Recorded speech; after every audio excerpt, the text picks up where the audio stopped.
girls trafficked to them. And that is not evidence that was made clear, certainly, to the DOJ or the... Dude, Ben's sources told him, well, I urge you to cease your investigation. After all, Ben Shapiro's sources have told him there's nothing to see here. That's awesome.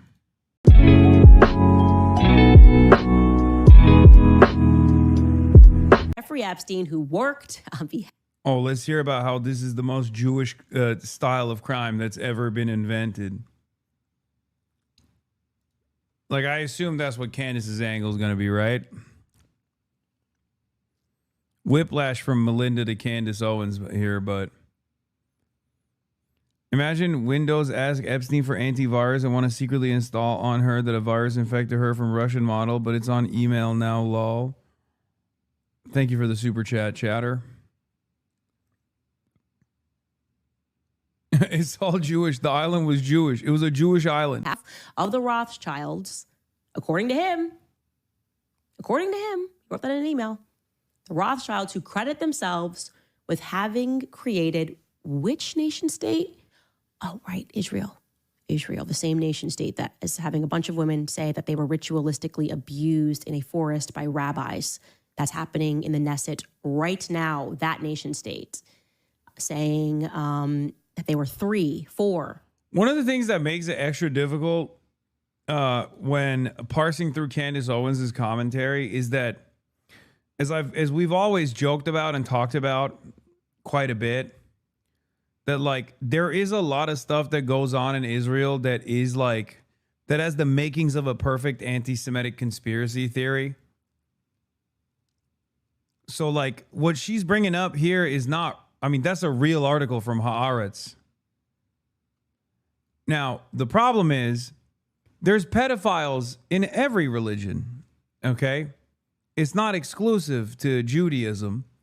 Candace Owens, however, will take this thing, right, and tie it back to, you know, Israel's non-extradition policy and ease of access for, you know, other people who have engaged in pedophilia. And then we'll create this narrative that, you know, all Jews are like this. This is yet another instance of fundamentalism. Fundies of all various shapes and sizes engaged like this. Now, of course, it's additionally ironic that Candace Owens is saying this because she's Catholic. And it's not like the Catholic Church isn't known for pedophilia as well. Years old when this happened. He's saying, those are my bosses, the Rothschilds. And here is a brief, but by no means an extensive coverage video that was put together by, I assume this guy must be Goy, right? Goy? Is he Goy? TikToker, Contrarian put this together. Take a listen. Israel is mentioned twice as much as Donald Trump in the new documents. Here he is discussing with Roger Schank, a Jewish American academic and hedge fund worker, saying Jews create vast fortunes by manipulating markets and creating financial speculation and exploiting labor. He says, let the Goyim deal in the real world. In a discussion with the Rothschild family, Epstein says if they overthrew the Ukrainian government, there would be great opportunities. The Rothschild family paid Epstein $25 million for certain algorithms. While talking to Peggy Seigel, August 7th of 2010, she asks if an event is going to be 100% Jewish. He says no, they'll have Goyim in abundance. But don't worry, they're just brilliant wasps from JP Morgan. Did he just key search Goyim? And Goy, is that what happened here? Where it's like, yeah, guys, Jeffrey Epstein is a Jewish supremacist. Big surprise. He's also an ultra-Zionist. He's also an international sex trafficker of minors who worked for the Mossad and the CIA. Allegedly, the last two parts. I mean, we have a lot of evidence for that at this point. I mean, half of what they're talking about directly corresponds to that, including but not limited to opportunities in Ukraine. Okay? whether it be talking about ISIS and Daesh, whether it be talking about the attempts of Israel and UAE alongside Saudi Arabia when they wanted to invade Qatar. Like all of the conversations that he's having as an asset of both the American state and the Israeli state. He's not having those conversations as a Jew, okay? Locked in. This is what's so frustrating about this analysis. And I'm not doing this to I don't know, engage in Jewish exceptionalism or anything like that. It's just outright unproductive, okay? Because any moment that you spend on Jeffrey Epstein being Jewish, by the way, he's Jewish. Have you noticed he's Jewish? He's a Jewish supremacist. It's like, yeah, I have noticed that. I know. And so was Itamar Ben-Gvir, for example. But I don't give a about that beyond the fact that that ideology is running amok in the nation state of Israel. And that ideology is the underpinning of why Israel engages in ethnic cleansing campaigns against the Palestinian population. I care about Zionism as an ideology more than I care about like the entire Jewry that is responsible for the nation state of Israel. Okay? These guys don't. And we found out exactly what happens when they don't care about the Israel angle and do care more so about the Jewish angle. You end up actually saying things like, well, Jeffrey Epstein is kind of cool, except for the fact that he was doing all the cool things like international sex trafficking of minors, but Jewishly doing it. Okay?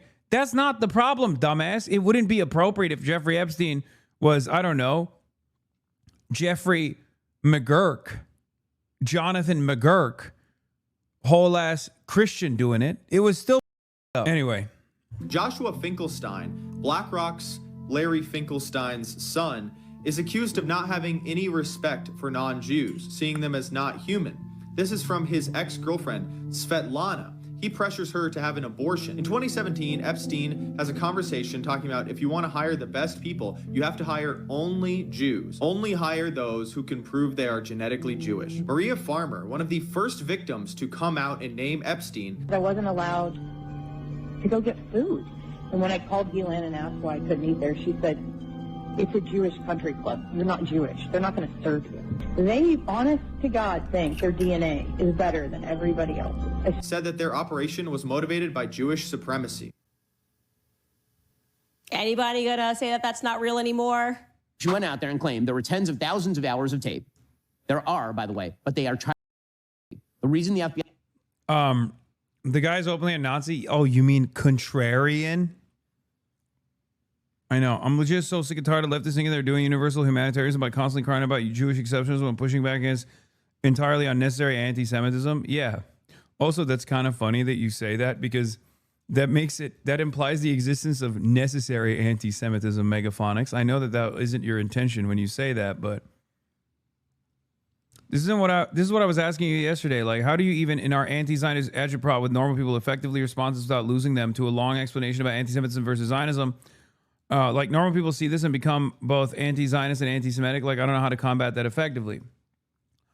I mean, you combat that by, once again, just being like, the notion that every Jew is responsible for all of this is just idiotic. It's so difficult to combat this narrative, partially because you can't point to white people in the same way, because when you got a white pedophile, or even like in Candace's case, when you got the Catholic Church that's like filled to the brim with pedophilia, credible allegations of pedophilia, no one immediately assumes every Catholic person is a pedophile. Okay.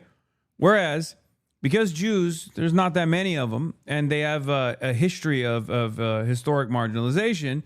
Yeah. When you do actually talk about Jewish fundamentalists, Jewish supremacists, or a Jewish person that's engaging in pedophilia, people immediately go, oh, this is how they all are. You know what I mean? And like, although, as I've talked about before, institutional anti-Semitism is not a thing yet. It was a thing in the past. It hasn't been a thing for, a good 4 to 5 decades now. And there is no like systemic discrimination against Jews, once again, yet. It used to exist. It doesn't anymore. And therefore, anti-Semitism as a bigotry, it should be combated as every bigotry should be combated against, but is nowhere near as impactful because it's not tied to the same like systematic forms of violence. Anti-Semitic violence can still happen, and anti-Semitic violence does happen. But the reason why, if you don't want to factor that in to the equation, the reason why you should still combat against these narratives is because when people actually lean into the Jewish aspect instead of Zionism, instead of Israel, they end up being undisciplined and unfocused.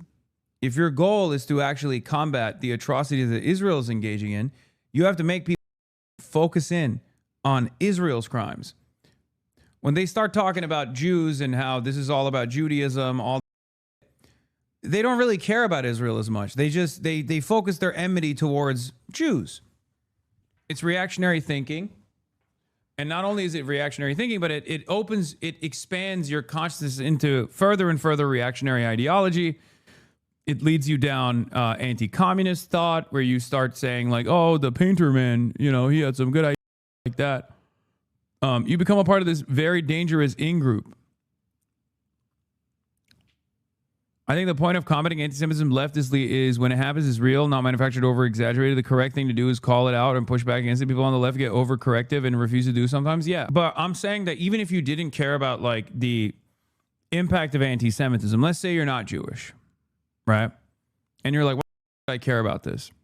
Like, by and large, you should care about it, for the record. I'm saying that you should, but let's say you don't, right? Or let's say you're talking to someone who doesn't. And you're talking to someone who doesn't, and you're like trying to convince them that this is not about like Judaism, but instead it's about Israel. The reason why you should care about this enough to push back against the anti-Semitism is not to like get the ADL off your ass. Let's be real. They certainly haven't gotten off mine, Jonathan Greenblatt rides my dick on a daily basis, regardless. But the reason why you should care about it is because at best, it's still unproductive, and it causes people to focus their enmity and their attention away from Israel, but to every Jewish person on the planet. And that's idiotic. Especially when Jeffrey Epstein, right here, is demonstrating supremacist ideology. It's Jewish supremacist ideology, but it's still supremacist ideology. He's a very reactionary guy. He's a very right-wing guy. When he's talking about like the ethnic and religious superiority of Jews, that's exactly what he's doing. He's not doing it in any way, shape, or form that's any way different than the way Nick Fuentes talks about, Christian supremacy, white supremacy. He's just Kahanas posting.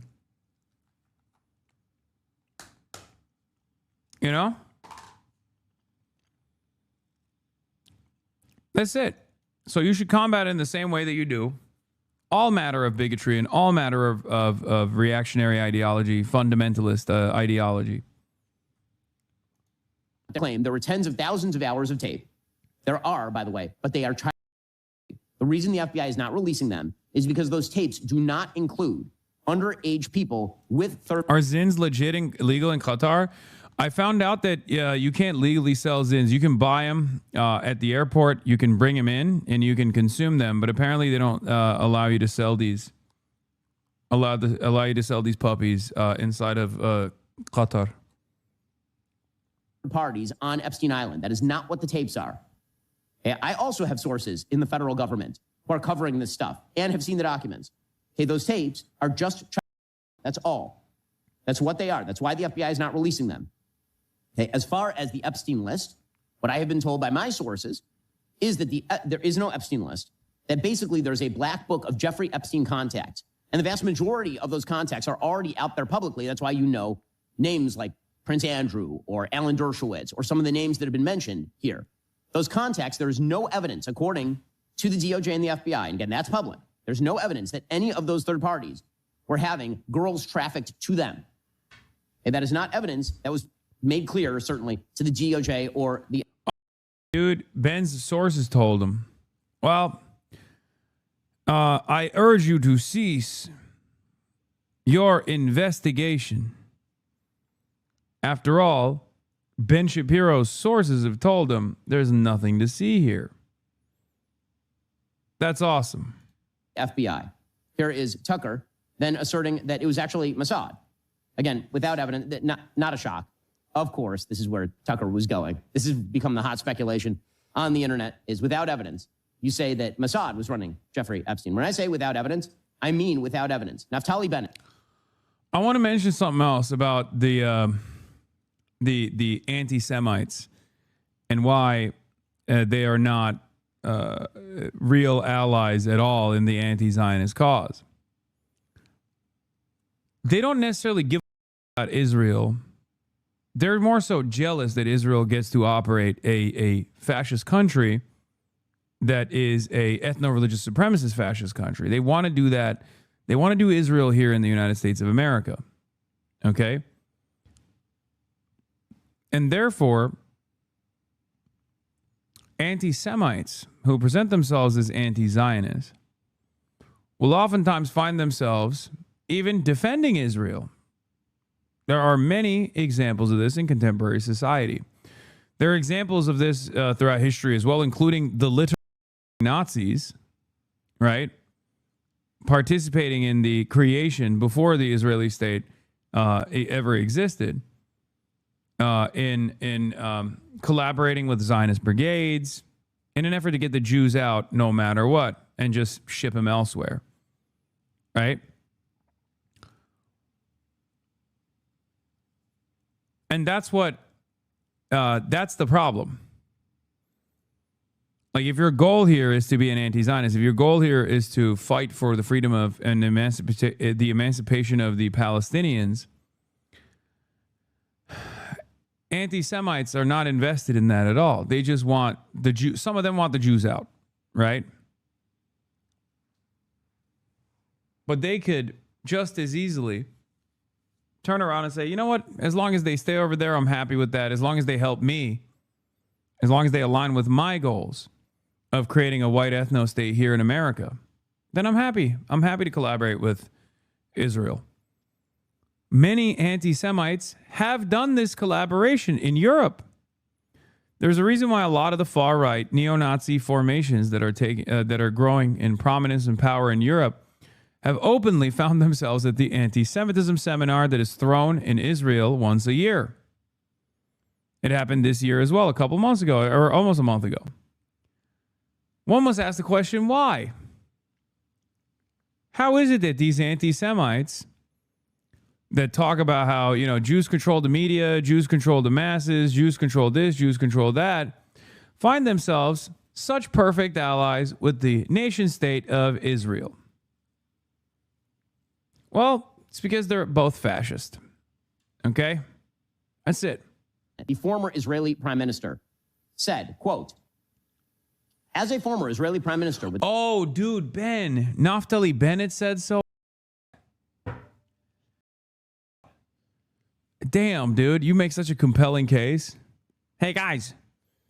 My sources in the Mossad told me that Jeffrey Epstein certainly wasn't a part of it.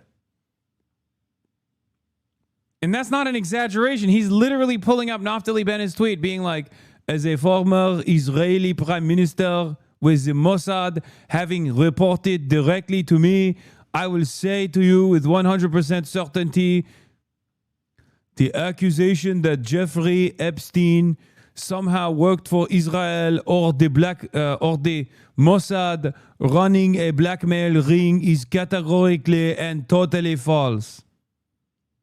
Case closed, I guess. Why didn't I think of that?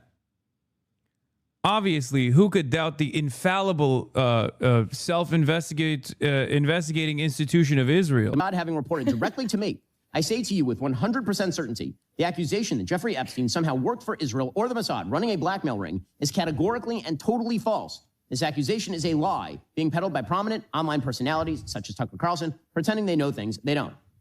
And in fact, I followed up with the former Prime Minister, Naftali Bennett, and what he told me is the Mossad has not been active in the United States against the United States since the Jonathan Pollard scandal of 1987. when a U.S. Army contractor who's actually working for the Navy revealed classified information to the Israeli government. He was prosecuted by the United States government and ended up in prison. I'm going to be honest. If I'm Ben Shapiro, I'm never bringing up Jonathan Pollard. In the off chance that someone actually learns about Jonathan Pollard from him, they are going to be way more anti-Semitic. Okay? Like, if I'm a guy who's like, I really love Ben Shapiro because of all of his advocacy against, like, Guatemalan migrants and stuff, but I'm a little iffy on this Israel. But I respect him. He's Jewish. Maybe that's the reason. Let me hear him out. And then they accidentally find out about Jonathan Pollard from Ben Shapiro. They're never turning back. They're going to be like, oh my God, Jews do control the country. Like, this is a foregone conclusion at this point. I was so deluded and so wrong.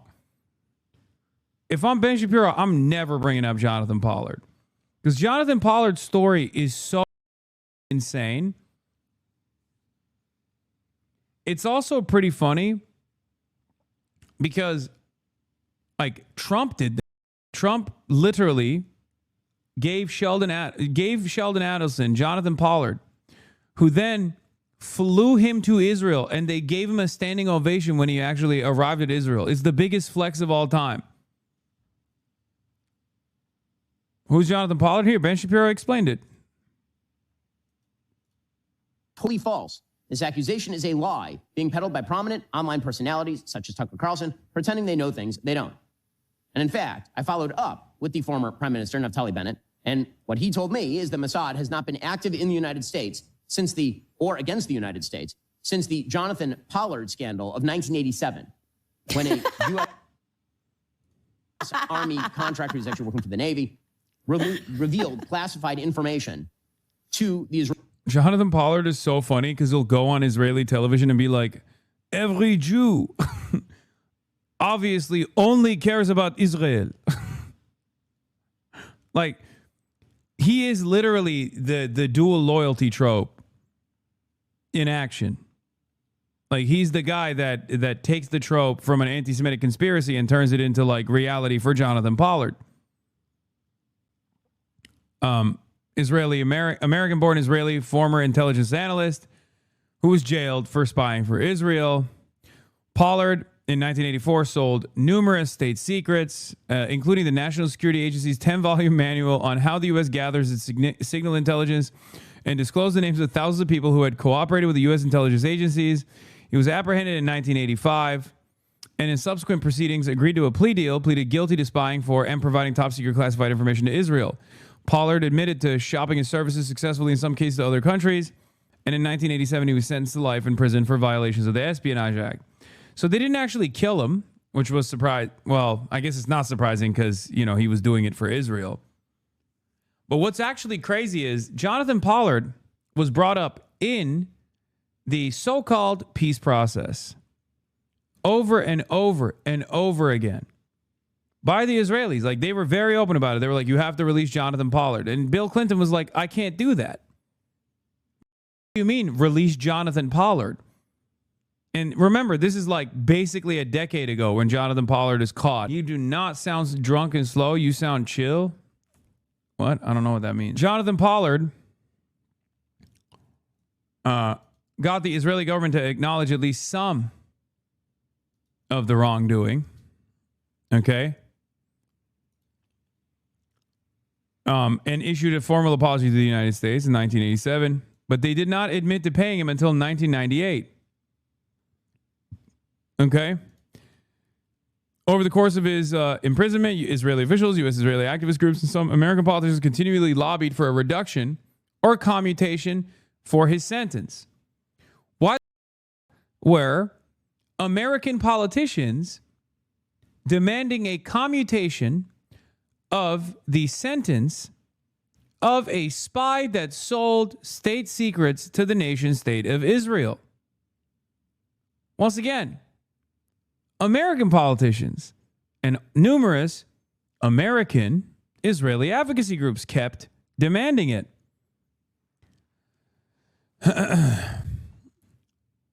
They even said, in defense of his actions, Pollard actually said the American intelligence establishment had collectively endangered Israel's security by withholding crucial information. he had to do it to protect Israel. Okay? Now, of course, many American leaders opposed clemency for Pollard.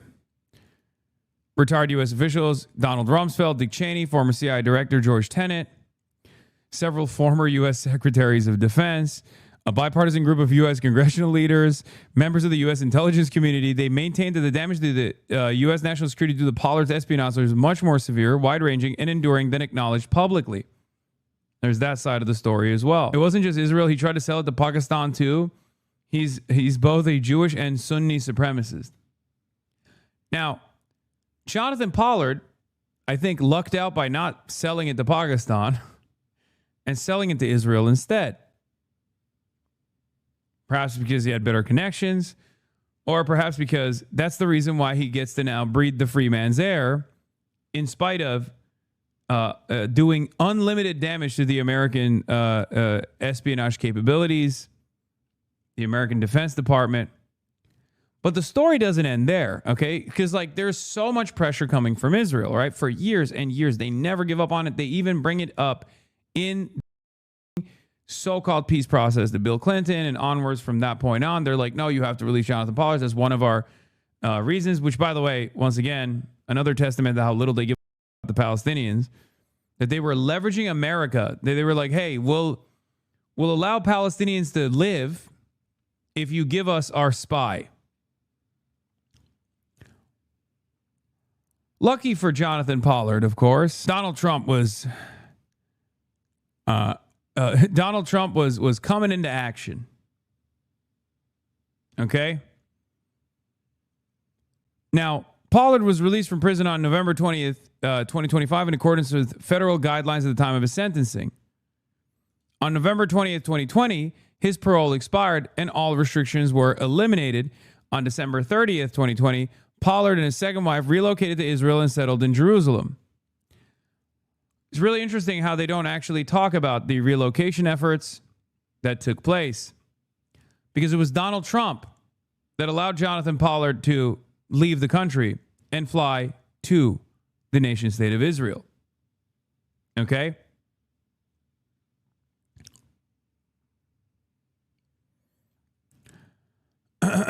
Donald Trump's primary benefactor, Sheldon Adelson, also known as Jabba the Hutt, rest in peace, sent a private jet, his own personal private jet, to fly Jonathan Pollard to the nation state of Israel after his release. And he was given a standing ovation by the state of Israel.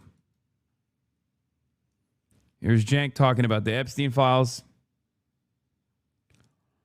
Look at these admissions that the U.S. government officials were secretly working for Sheldon Adelson, who only cares about the Israeli interests, and flew traitor Jonathan Pollard back to Israel on his private jet.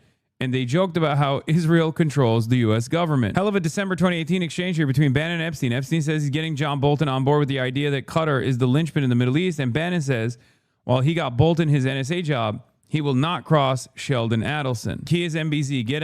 Get actionable deal. Which they did, by the way. MBZ is Dubai, is the UAE. Now Jonathan Pollard spends all of his days in the beautiful nation state of Israel, talking about how all Jews around the world only care about Israel.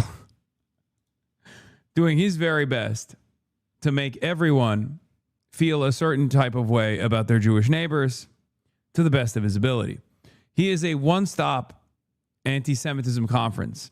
And by that, I don't mean an anti-Semitism awareness conference. He's making everybody aware of being anti-Semitic. Okay? It's not even a joke. He recently, amidst the, came out and straight up went on television and was like, well, first of all, we should do the Holocaust of the Palestinians. And then also said, every Jew cares about Israel. Like, do not trust any Jews in your neighborhoods because they care first and foremost about the beautiful nation state of Israel. Oh, Floyd Mayweather also met with Jonathan Pollard. That was pretty funny when he went there. Yeah, here's Jonathan Pollard doing the... Joining us now from the Knesset is Jonathan Pollard. Shalom. Shalom, Yoni. So you participated in a session in the Knesset which called for Israel to resettle the Gaza Strip with Jews. And you know, Jonathan, some feel that today the consensus in Israel is not with you on this issue. No, I actually feel that the consensus would support a return to Gaza as completely as we can. Dog, you are from Galveston, Texas. Okay? You do not say Gaza. You are from Galveston, Texas. What are you... Like, what are you taught? Gaza? Really? You are literally... I'm going to repeat it one more time. You are from Galveston, Texas. What do you mean? Oh, yeah, we got to return them to Gaza. You perform... I think a lot of the polls have been mistaken, and they've been poorly worded. Yeah. I'm from Alveston, Texas. Yeah, so odd hearing Pollard say the Hebrew translation of Gaza's name in an American accent, something virtually no other Israeli does, speaking in English. Anyone familiar with Pollard's delusions of grandeur before he was arrested will catch how much of a construct this persona is. An American and a Canadian speaking in English about their God-given right to depopulate a region of the Middle East and move the real owners of the land like them. I've seen... I'm going to run it again. Is not with you on this issue. No, I actually feel that the consensus would support a return to Gaza. A return to Gaza. As completely as we can. I think a lot of the polls have been mistaken, and they've been poorly worded. I've seen better polls, and they all indicate that a complete return to Gaza that's been cleared of its current Islamo-fascist population would probably be an acceptable solution as far as most Israelis are concerned. Our repossession of our biblical land in Gaza will basically set... I can't get over it, dude. You do not say Gaza, big dog. What do you mean Gaza? You're from